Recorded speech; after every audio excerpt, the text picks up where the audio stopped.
Welcome to the eMarking suite, brought to you by Learning Curve. In this video, I will demonstrate how to go about using the tools in the eMarking suite. The eMarking suite consists of two applications, the Comment tool and the Marking tool, which is a plugin for both Acrobat 9 and Acrobat 10. In my demo, I will be using Acrobat 10. The Comment tool allows a senior lecturer to compose standardized feedback for student papers that assistant markers can use. The Marking tool allows markers to electronically allocate marks to a paper. Various tools such as commenting and auto calculation are amongst some of the noteworthy features. The Comment tool and Marking tool work in combination, but can also operate individually. When working in combination, the Comment tool must always be opened first. To ensure marker focus, only one paper can be marked at a time.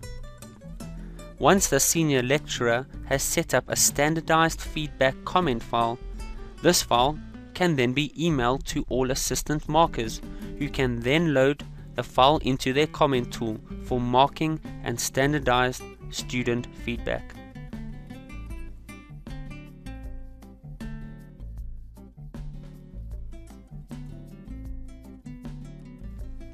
To start the commenting tool, you can either open the tool from the Windows Start menu, click Start, All Programs, UNISA Comment Tool, or click on the shortcut on your desktop as I am showing you now. As you can see, you will now see a blue banner on the left hand side of the screen. This is the hide state of the Comment tool application. If I click on this blue banner, it will then go into a show state. Clicking on the blue banner again will hide the application.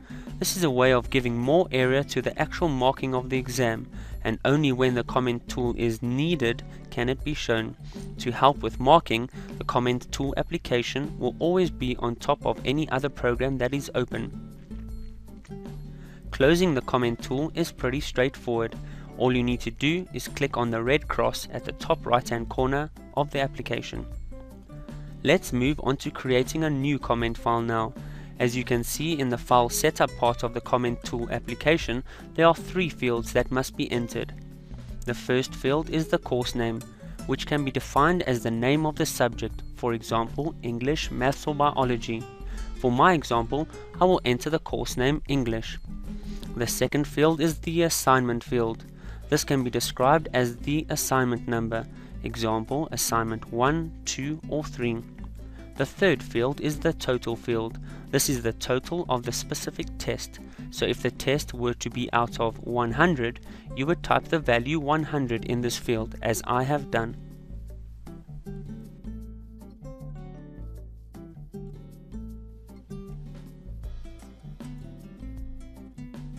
Elements describe the layout of an assignment or test. For example, if we look at this demo exam paper I have, we can see how the paper is set up.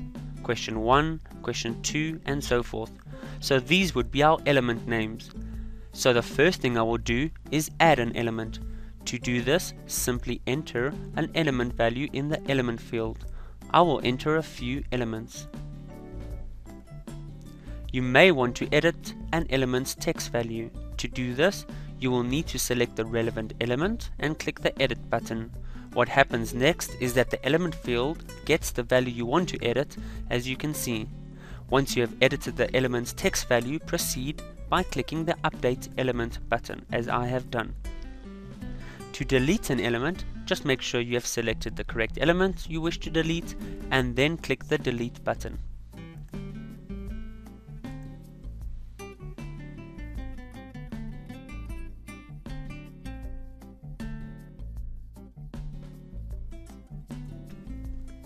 A comment is possible feedback to a student on a particular element. This helps the markers give standardized feedback to the students. You can add and delete comments from a selected element. You can see which element is selected either by looking at which element is selected in the drop-down list or by looking at the top of the comment panel, as I'm indicating to you now. You may also scroll through the elements here. Let's start by adding a comment to the question 1 element. Click the plus icon As you can see, a comment section appears. This section is separated into two fields, the comment field and the mark field. The comment field is where you enter a comment that is related to a certain element. The mark field is where you enter a mark that is associated to the comment itself. I will show you what can be done with the comment and mark fields at a later stage in this demonstration.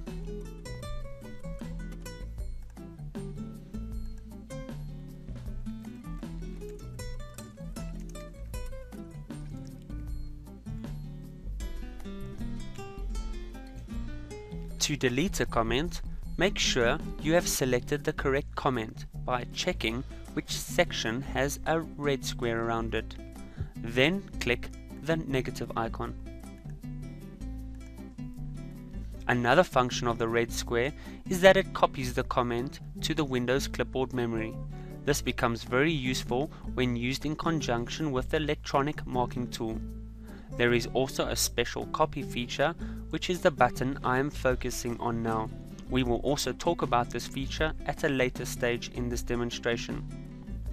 Another feature is the expand feature. As I will show you, when I double click in a comment field, the whole field expands. This helps if the comment is lengthy and you want more text to be viewed.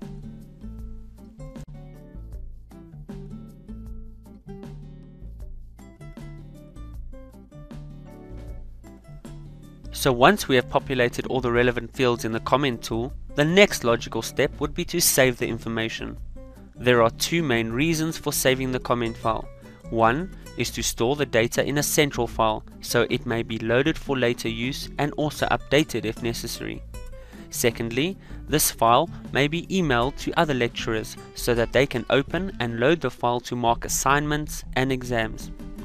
To save, all you do is click the floppy disk icon as I am showing you. To start a new comment file, simply click the New button. To open an existing comment file, all you do is click the Open folder icon. This will prompt you to select a comment file. Once selected, the comment tool will pre-populate with the comment file data.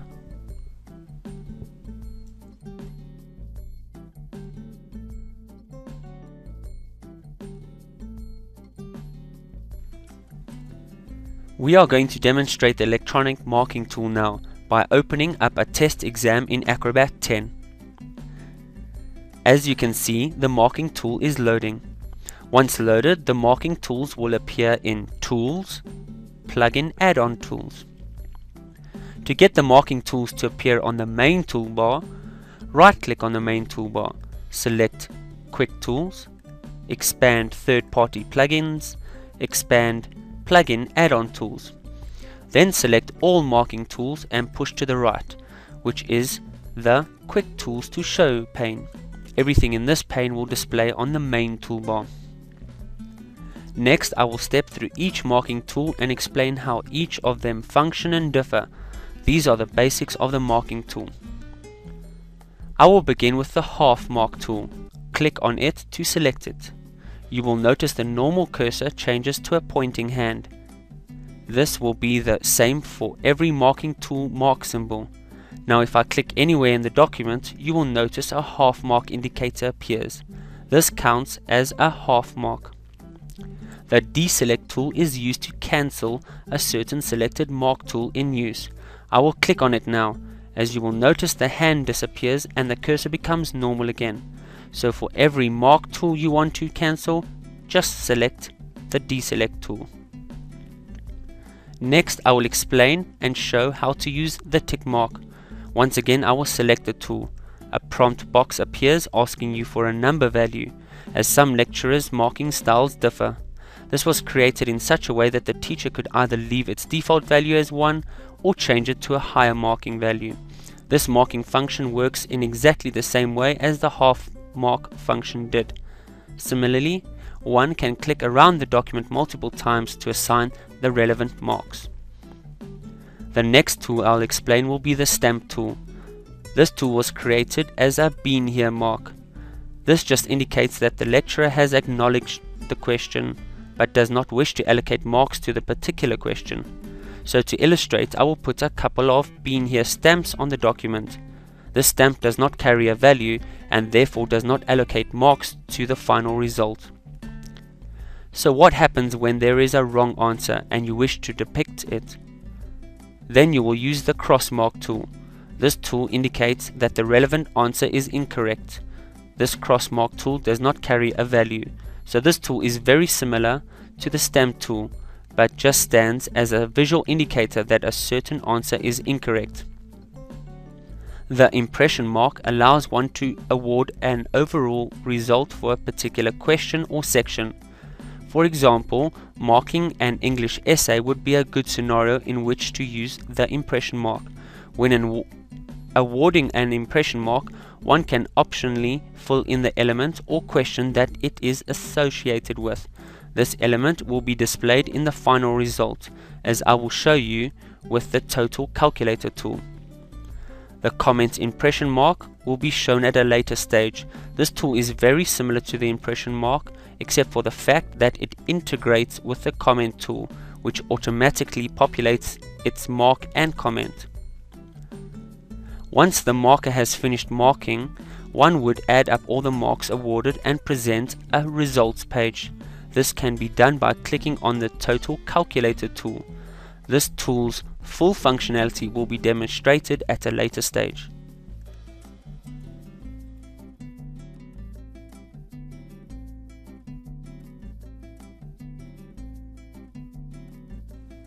In this section, we will demonstrate the interaction between the comment tool and the marking tool.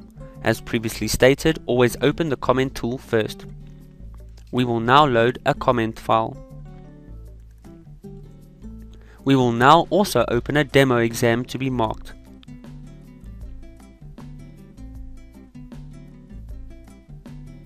There are three ways of adding comments. The first way is the manual comment. To add a manual comment, select the desired marking tool and place the comment where desired. Double-click the marking symbol and enter manual comments into the comment pop-up. The second way of adding a comment is copying from the comment tool. This will standardize feedback to the students.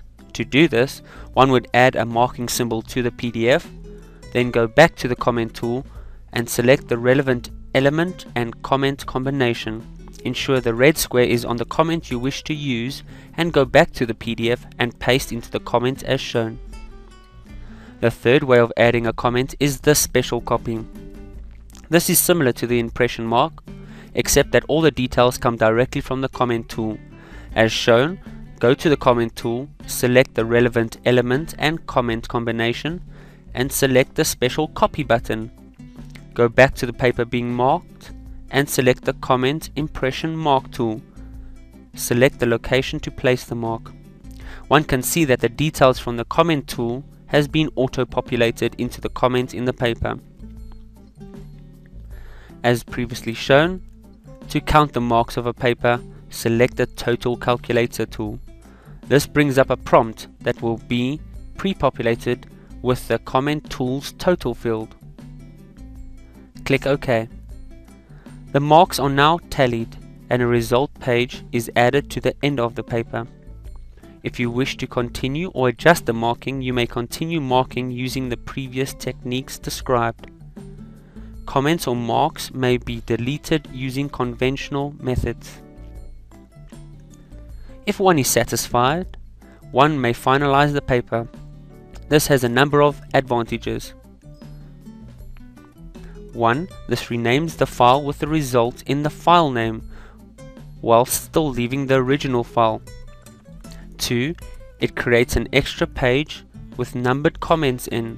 This allows one to print the form and still view the comments applied to the paper. 3. This function finalizes the paper so that no additional marking can take place.